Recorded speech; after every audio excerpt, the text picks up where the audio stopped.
parlé tout à l'heure du test à la bêche, qui est couramment pratiqué. Donc il permet de voir avec une pelletée de terre, mais en retournant une pelletée de terre, si la terre s'émiette plus ou moins fort, et puis de regarder la qualité des mottes en les fragmentant manuellement. Voir si elles contiennent cette porosité visible à l'œil nu, ou bien s'il s'agit de mottes réellement compactées, qui sont beaucoup moins poreuses.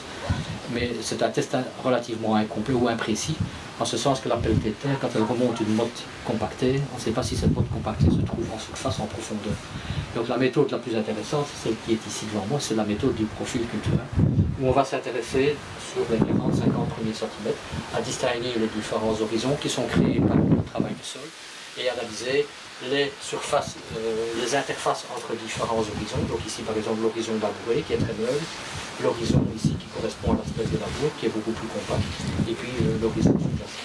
On va s'intéresser après à chacun des horizons et caractériser la structure de ces horizons. Ça c'est la méthode la plus intéressante parce qu'elle permet de remettre directement en relation l'état structurel tel qu'on le voit et fait le rapprochement avec les pratiques des agriculteurs. Donc les passages des engins agricoles, du travail du sol, etc.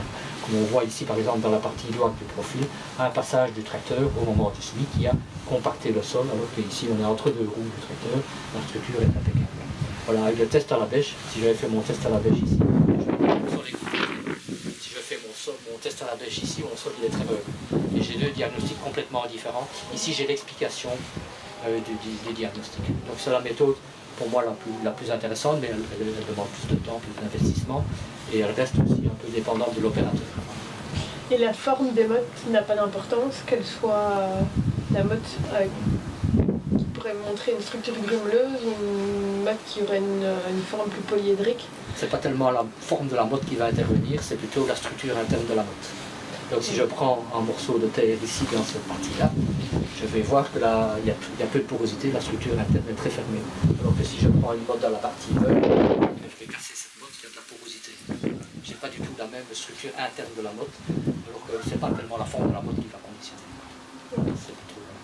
Maintenant, une motte compactée aura tendance à se casser de manière plus polyédrique, alors qu'on voit bien que cette motte-ci, elle est très rugueuse tout autour. Donc c'est comme un macro-agrégat qui est assez rugueux.